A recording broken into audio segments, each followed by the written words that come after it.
اگر آپ چینل پر نئے ہیں تو چینل کو سبسکرائب کیجیے، ویڈیو پسند آنے کی صورت میں اپنے دوستوں کے ساتھ شیئر کیجیے۔ نماز اور وضو کا حکم۔ حضور صلی اللہ علیہ وآلہ وسلم پر قبل از معراج ہی نماز اور وضو کا حکم نازل ہو چکا تھا۔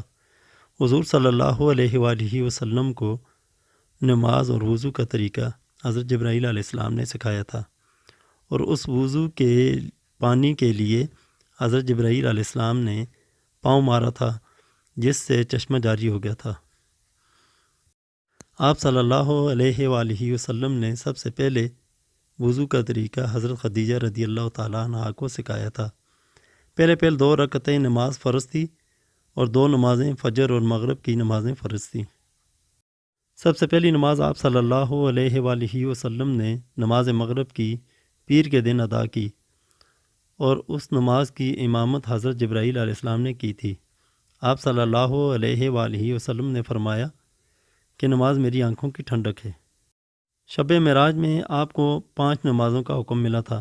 حضرت صلی اللہ علیہ وآلہ وسلم نے فتح مکہ کے موقع پر ایک وضو سے کئی نمازیں ادا کی تھیں۔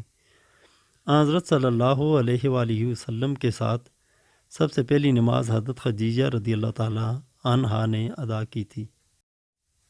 حضرت صلی اللہ علیہ وآلہ وسلم نے سب سے آخری نماز مغرب کی ادا کی تھی۔ اپنی آخری نماز میں آپ صلی اللہ علیہ وآلہ وسلم نے سورۃ المرسلات کی تلاوت کی تھی۔ حضرت انس رضی اللہ تعالیٰ عنہ سے مروی ہے کہ آپ صلی اللہ علیہ وآلہ وسلم علالت کے دوران آخری 3 دن کی نماز نہیں پڑھا سکے تھے۔ آپ صلی اللہ علیہ وآلہ وسلم 17 نمازیں نہیں پڑھا سکے تھے۔ آپ کی علالت کے دوران حضرت ابوبکر صدیق رضی اللہ تعالیٰ عنہ نے نمازوں کی امامت کروائی تھی۔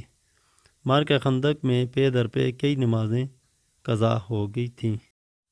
عباد بن بشر رضی اللہ تعالیٰ عنہ غزوہ ذات الرقاع کے معرکہ کے موقع پر وہ پہلے نمازی تھے جنہوں نے تیر کھائے مگر نماز نہیں توڑی۔